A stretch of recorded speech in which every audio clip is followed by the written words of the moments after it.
In a previous screencast, I talked about how we can set up and analyze a 2 squared full factorial design.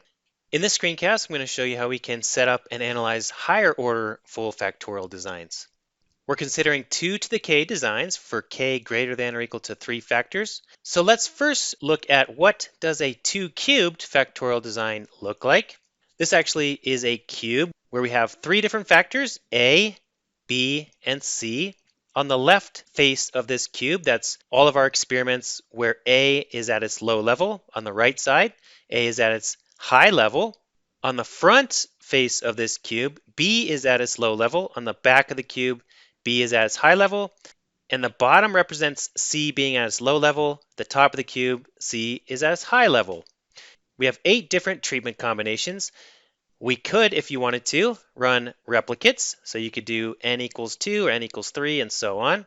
The way we set up this table, we start with our first column and we alternate negatives and pluses. The second column, which is B, is we have 2 negatives, 2 pluses, 2 negatives, 2 pluses.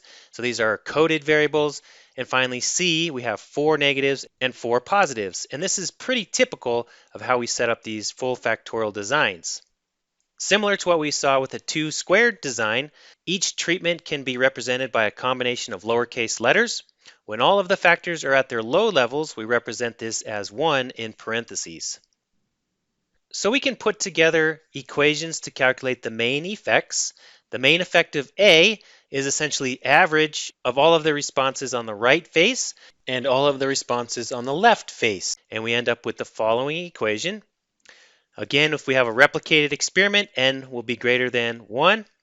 And we can set up similar equations for the effects of B and C. The book goes through the derivation of this, but we can also set up binary interaction effects, and those equations are shown here. And finally, we can set up a ternary interaction effect. For a 2 cubed design, we only have a single ternary interaction, ABC. As with the 2 squared design, the terms in the brackets represent contrasts. So we can calculate our contrast and we can divide by 4n for the 2 cubed design.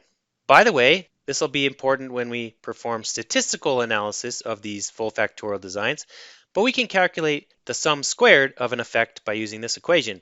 So here's the full effect table. We have our columns A, B, and C, and then we have our binary interaction effects and our ternary interaction ABC. This column I is optional. A lot of times I'll just leave that out. I is essentially the identity vector. It's just a bunch of plus signs. This table has a couple key properties. Every column, excluding I, has an equal number of plus and minus signs. The sum of the products of the signs of any 2 columns is 0. Multiplying any column by I does not change the column. So if you multiplied A by I, that would just return A. By the way, like we did with the 2 squared design, you can get the AB column by multiplying A times B. So negative times a negative is a plus. You can get ABC a couple of ways, by multiplying A by B by C, or by multiplying AB by C. Let's do a quick example here. This will be important when we start talking about fractional factorial designs. But if we take AB times ABC, this actually equals A squared, B squared, C. A squared and B squared, anything multiplied by itself is equal to the identity vector here, I. And so this actually just equals C. So AB times ABC equals C. And again, this will be important when we talk about fractional factorial designs. So what about higher orders? Here we have a 2 to the 4th factorial design, the full effect table. We have our 4 main effects. We have our 6 binary effects. We have our 4 ternary effects, and we have a single quaternary effect. And again, in Excel, this is easy because we can just set up our A column, alternating -1 and 1 for the coded variables. B, we have 2 negative ones, 2 positive ones, and so on. C, we have 4 negative ones followed by 4 positive ones, and we repeat that. And then D has a block of 8 negative ones and 8 positive ones. This is kind of standard of how we set up these full effects tables. And then in Excel, we could get all of these other columns by simply multiplying different combinations of these first 4 columns. Just as a note, we always have capital N minus 1 total degrees of freedom. So if you have a 2 to the 4th design and you want to estimate values for all 15 of these effects, you need at least 16 observations. So keep this in mind.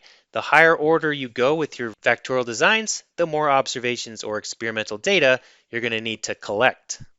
We can bypass this a little bit and reduce the total number of observations needed by performing a fractional factorial design, which you'll learn about in a week or so. The effects are calculated just like we did for the 2 squared design, and then we can perform statistical analysis to determine if the effects are significant.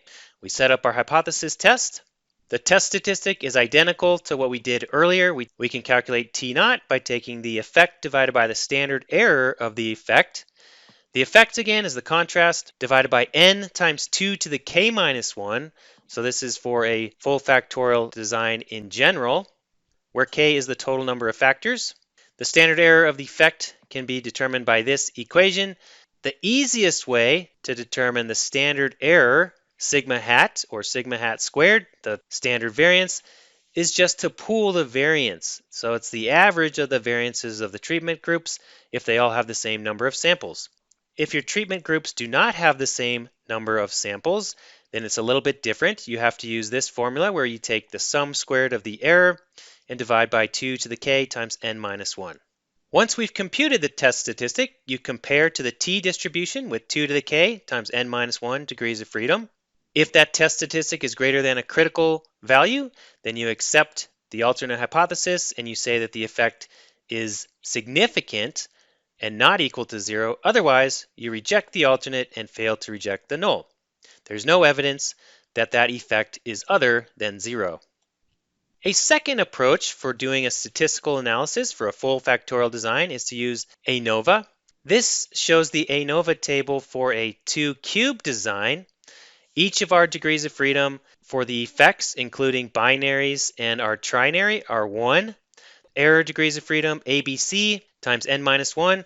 And for a 2 cube design, A equals B equals C equals 2.